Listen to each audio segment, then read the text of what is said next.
Mari kita berdoa.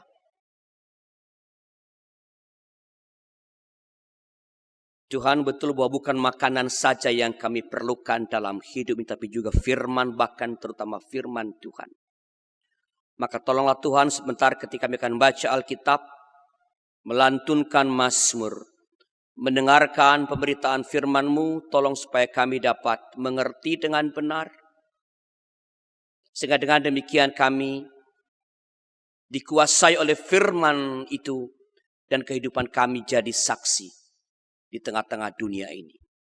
Pakailah para hamba yang akan baca Alkitab, melantunkan Mazmur, memberitakan firman Tuhan, boleh jadi Allah dalam tangan Tuhan supaya lewat mereka Engkau sendiri yang menyapa setiap dan semua kami yang telah merindukan kehendak-Mu. Dalam nama Tuhan kami, Yesus Kristus. Amin.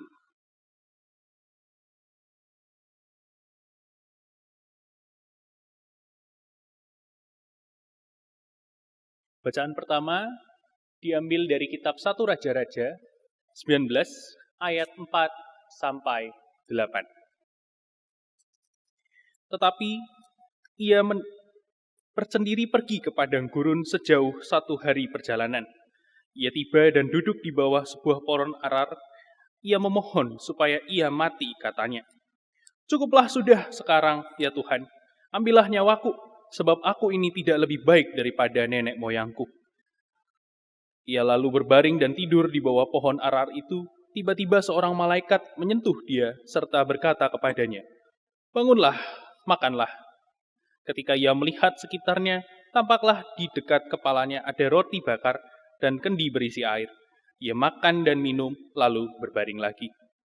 Tetapi malaikat Tuhan datang untuk kedua kalinya dan menyentuh dia serta berkata, "Bangunlah, makanlah, sebab perjalanan itu nanti terlalu jauh bagimu." Ia pun bangun, lalu makan dan minum. Karena makanan itu, ia kuat berjalan selama 40 hari, 40 malam sampai ke Horeb, gunung Allah. Demikianlah sabda Tuhan. Syukur kepada Allah.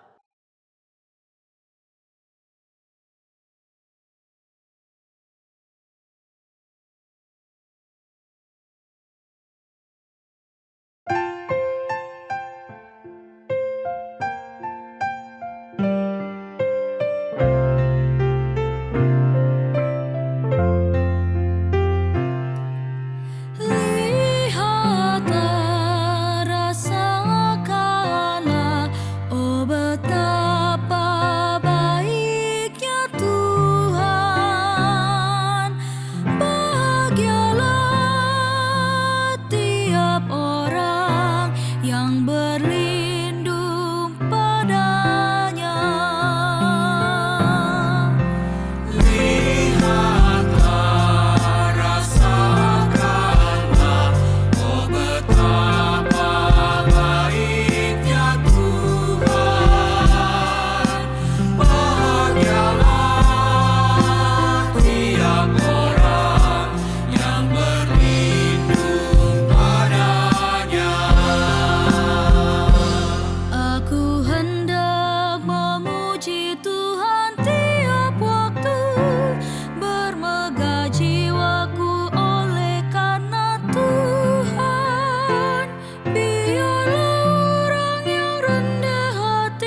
selamatkan dia dari kesesakannya.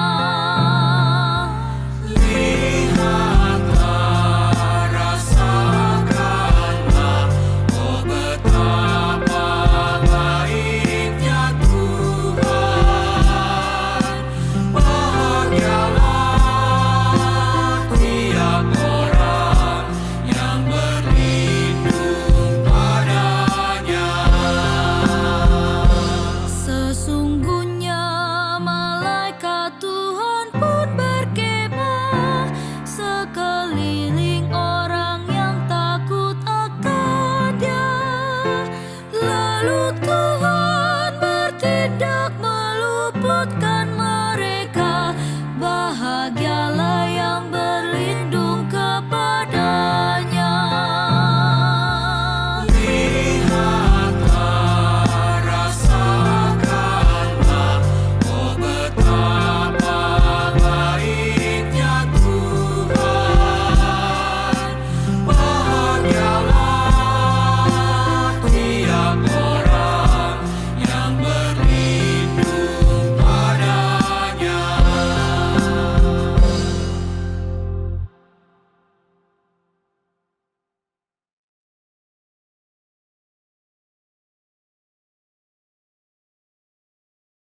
Bacaan kedua diambil dari surat Efesus 4 ayat 25 sampai pasalnya yang kelima ayat 2. Karena itu, buanglah dusta dan berkatalah benar seorang kepada yang lain, karena kita adalah sesama anggota. Apabila kamu menjadi marah, janganlah berbuat dosa. Janganlah matahari terbenam sebelum padam amarahmu. Dan janganlah beri kesempatan kepada iblis, orang yang mencuri.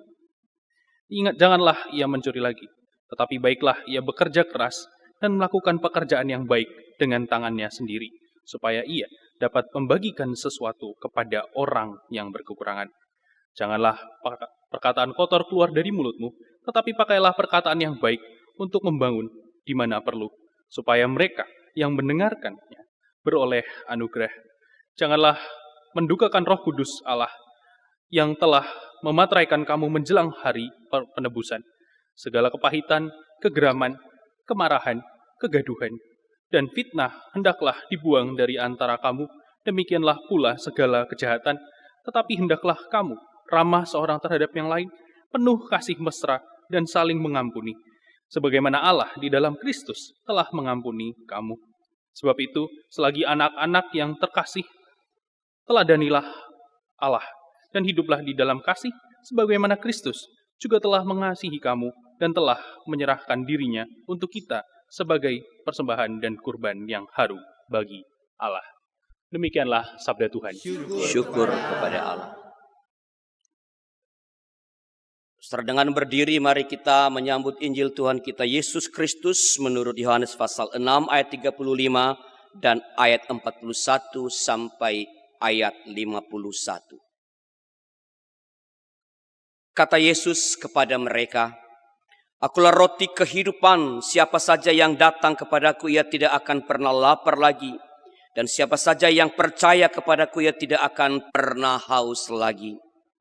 Lalu bersungut-sungutlah orang Yahudi tentang dia karena ia telah mengatakan, "Akulah roti yang telah turun dari sorga." Kata mereka, "Bukankah ia ini Yesus anak Yusuf yang ayah ibunya kita kenal? Bagaimana sekarang ia dapat berkata, 'Aku telah turun dari sorga'?" Jawab Yesus kepada mereka, "Jangan kamu bersungut-sungut di antara kamu. Tidak ada seorang pun yang dapat datang kepadaku jikalau ia tidak ditarik oleh Bapa yang mengutus aku, dan ia akan kubangkitkan pada akhir zaman. Ada tertulis dalam kitab nabi-nabi, mereka semua akan diajar oleh Allah. Setiap orang yang telah mendengar dan belajar dari Bapa datang kepadaku. Hal itu tidak berarti bahwa ada orang yang telah melihat Bapa. Hanya dia yang datang dari Allah, dialah yang telah melihat Bapa. Sesungguhnya aku berkata kepadamu, siapa saja yang percaya ia mempunyai hidup yang kekal. Akulah roti hidup. Nenek moyangmu makan mana di padang gurun dan mereka mati. Inilah roti yang turun dari sorga. Siapa saja yang memakannya daripadanya, ia tidak akan mati. Akulah roti hidup yang telah turun dari sorga. Jikalau seorang makan roti ini, ia akan hidup selama-lamanya, dan roti yang akan kuberikan untuk hidup dunia ialah dagingku. Demikianlah Injil Tuhan kita Yesus Kristus. Yang berbahagia adalah mereka yang mendengar firman Allah dan yang memeliharanya. Haleluya.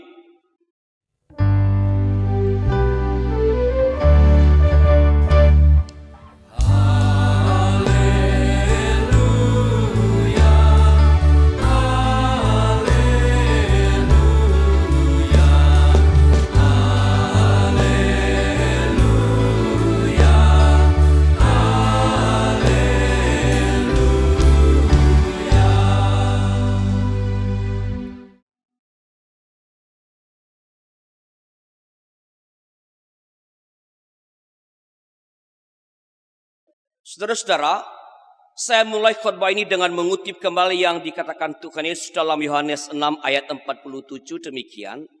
Sesungguhnya aku berkata kepadamu, siapa saja yang percaya ia mempunyai hidup yang kekal. Ia mempunyai hidup yang kekal.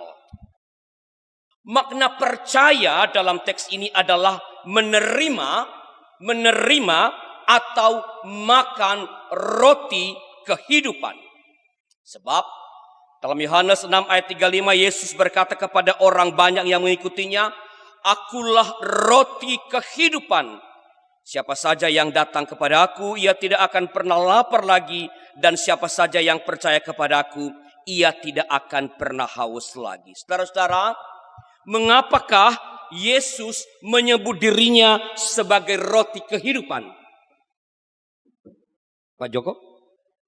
Menurut Bapak, mengapa Yesus Tuhan menyebut dirinya sebagai roti kehidupan? Roti yang bikin orang tidak akan lapar lagi. Roti yang bikin orang tidak akan lapar lagi. Kalau Ibu? Ya. Roti yang bisa memberikan seorang mungkin yang sudah putus asa menjadi ada harapan lagi, yang ada kehidupan yang baru. Ini dari generasi yang lebih senior. Kalau yang lebih muda? Ya. Ini depan ini yang senyum-senyum Erika. Mengapa kira-kira Yesus menyebut diri sebagai roti kehidupan? Karena roti itu makanan pokoknya bangsa itu waktu itu. Memenuhi kebutuhan sehari-hari. Nah, dengan mengatakan bahwa Yesus adalah roti kehidupan, berarti dengan orang terus percaya kepadanya, hidupnya akan penuh sehari-hari gitu, Pak. Saudara, khotbah saya telah selesai. Sudah dijelaskan? Kita boleh melanjutkan dengan liturgi yang berikutnya. Karena khotbah saya telah selesai. Saudara, ada beberapa penjelasan tadi sudah dijelaskan ya. Ini semua jawabannya benar ya. Ini dari kehidupan sehari-hari ini mencoba melihat makna roti di dalam kehidupan orang Israel pada zaman dulu. Salah satu dari penjelasan itu adalah dengan mengatakan aku roti hidup, Tuhan mau memproklamasikan bahwa dalam yang jasmani terdapat yang spiritual. Dalam yang kita sebut sebagai hal-hal yang rohani itu, ya, yang jasmani itu, yang fisik itu mendapat tempat. Dengan demikian, Yesus mau menentang pola pikir yang dikotomis, yang mempertentangkan antara yang jasmani dengan yang rohani. Apalagi orang-orang yang biasanya menganggap yang rohani itu jauh lebih tinggi daripada yang jasmani. Bagi Yesus atau bagi Allah, yang jasmani sama pentingnya dengan yang rohani. Saudara, pentingnya yang jasmani ini Tuhan tunjukkan dengan memberikan makan lebih dari 5.000 orang. Kalau membaca Yohanes 6 pada bagian sebelumnya.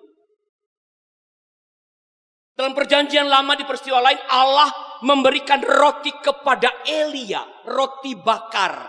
Ya, Elia punya hobi yang sama dengan Tuhan Yesus. Sama-sama suka yang bakar-bakar. Yesus dengan ikan bakar, dengan roti bakar. Saya kutipkan 1 Raja-Raja 19 ayat 5 dan 6. Sebagai contoh bahwa dalam perjanjian lama yang jasmani pun mendapat tempatnya. Ya. Ia lalu berbaring dan tidur di bawah pohon arar. Tiba-tiba seorang malaikat menyentuh dia serta berkata kepadanya, bangunlah, makanlah. Ketika ia melihat sekitarnya, tampaklah di dekat kepalanya ada roti bakar dan sebuah kendi berisi air.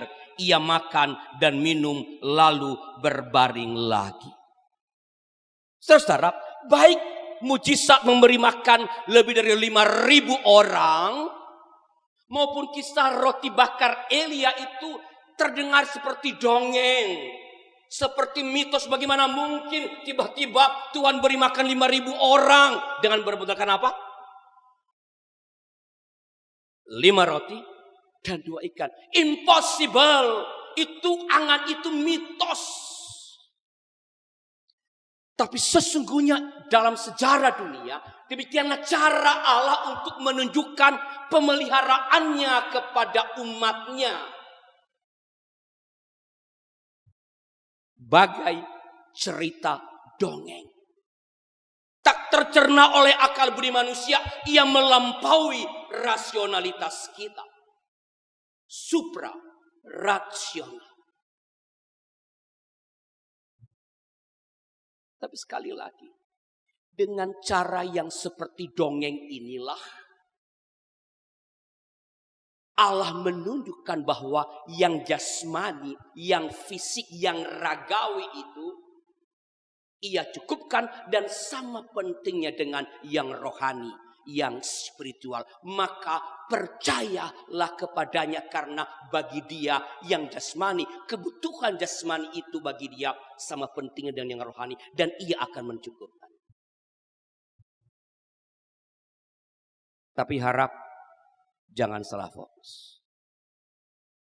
Jangan salah fokus. Roti yang jasmani memang penting dan diperlukan. Tapi kalau fokusnya hanya pada hal-hal yang jasmani, itu bisa berbahaya. Bahkan itu bisa menghancurkan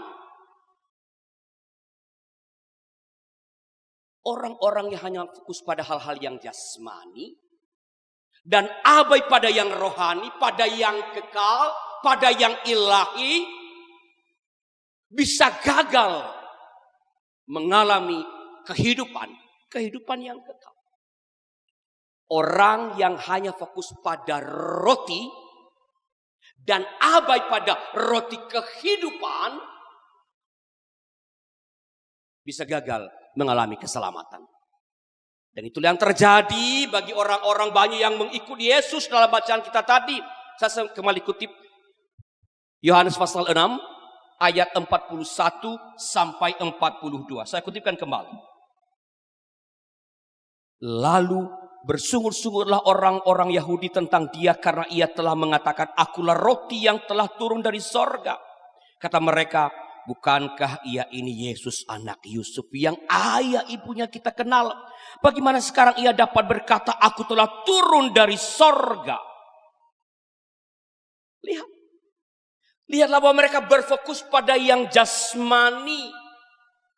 Pada Yesus sebagai anak seorang manusia bernama Yusuf. Sehingga mereka gagal melihat yang ilahi yang ada dalam diri Yesus. Kalau Yesus memang hanya sekadar anak Yusuf, sekadar anak Maria, bagaimana ia bisa memberi makan lebih dari 5.000 orang sekali lagi dan bermodalkan berapa? 5 roti dan 2 ikan. Mereka telah melihat itu. Bagaimana mungkin itu bisa terjadi kalau Yesus hanya sekadar anak seorang Yusuf, seorang Maria. Tapi begitulah orang Yahudi itu dalam kisah ini. Mereka salah fokus. Mereka hanya fokus pada yang jasmani. Dan begitulah banyak orang dalam hidup ini yang salah fokus. Hanya fokus pada yang jasmani sehingga gagal melihat yang ilahi, gagal melihat yang spiritual, gagal menyeberang masuk ke dalam, masuk di balik setiap peristiwa yang dialami. Dan ketika salah fokus, yang akan dialami adalah kematian. Kembali saya kutip kitab suci. Yohanes 6 ayat 49. Nenek moyangmu telah makan mana di padang gurun dan mereka telah mati. Nenek moyangmu telah makan mana di padang gurun dan mereka telah mati. Karena kalau hanya fokus pada yang fisik, itu ujungnya.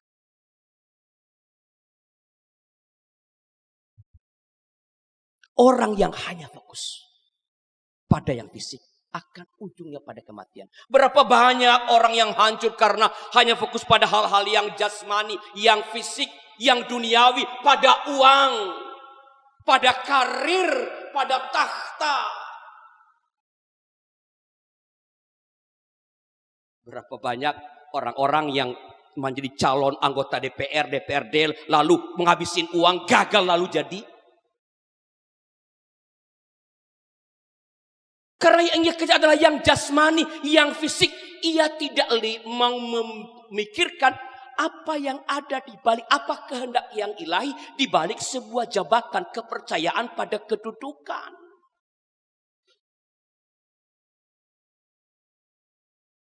Karena itu, kita, saudara dan saya tidak boleh hanya fokus pada yang duniawi, tetapi juga pada yang ilahi. Jangan mempertentangkannya. Kita tidak boleh hanya fokus pada mencari dan makan roti, tetapi juga mencari dan makan roti hidup, roti yang memberikan kehidupan. Kembali, Tuhan Yesus berkata dalam Yohanes pasal 6 ayat 51, Akulah roti hidup yang telah turun dari surga. Jikalau seorang makan roti ini, ia akan hidup selama-lamanya. Dan roti yang akan kuberikan untuk hidup dunia ialah dagingku, tubuhnya sendiri, hidupnya sendiri. Makan roti berarti membiarkan Kristus mendiami, membiarkan Kristus mengaliri seluruh sendi-sendi kehidupan kita. Dengan perkataan lain, membiarkan Tuhan menggerakkan, mengontrol, mengendalikan seluruh hidup kita. Membiarkan Tuhan menjadi penentu utama dan final dari semua yang kita pikirkan, yang kita putuskan, dan yang kita lakukan. Dan itulah artinya percaya. Tuhan Yesus berkata, Yohanes 6 ayat 47. Sesungguhnya aku berkata kepadamu, siapa saja yang percaya, ia mempunyai hidup yang kekal. Dengan memakan roti kehidupan, artinya membiarkan Tuhan menggerakkan dan mengendalikan seluruh hidup kita. Membiarkan Tuhan menjadi penentu yang utama dan final, yang menentukan dari semua yang kita putuskan dan lakukan, kita akan mengalami kehidupan yang kekal. Saudara-saudara, ada ungkapan yang mengatakan, you are what you eat. Ketika kita makan banyak lemak, maka tubuh menjadi gemuk, kolesterol membumbung tinggi. Ketika kita banyak makan karbo itu macam-macam, nasi, singkong, roti, ya. Yang tubuh kita bacanya gula. Ketika kita banyak makan karbo, maka trigliserida dan gula darah kita akan meninggi dan penyakit mulai bermunculan.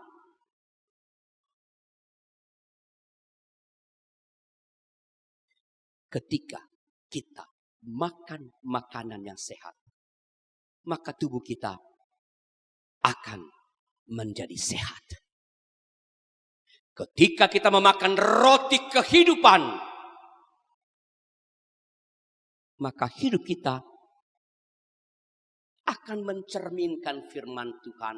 Dan yang kita lakukan adalah kehendak Tuhan. Rasul Paulus mendaftarkan sebagian dari dampak memakan roti kehidupan itu dalam Efesus 4 ayat 25 sampai 5 ayat 2.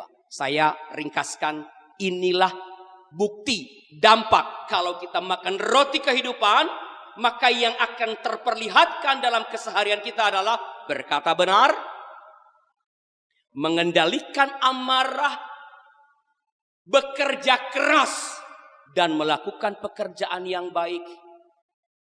Membagikan sesuatu kepada orang-orang yang berkekurangan, mengeluarkan perkataan-perkataan yang baik, ramah, hospitable, saling mengampuni, menjadi penurut-penurut Allah, dan hidup di dalam kasih. Itulah dampak ketika kita memakan roti kehidupan. Dan itulah artinya percaya. Memakan roti kehidupan sehingga hidup kita menjadi sehat, mencerminkan firman Allah, dan melakukan kehendak Allah. Ingat, sekali lagi, ingat, you are what you eat. Satu dulu kita.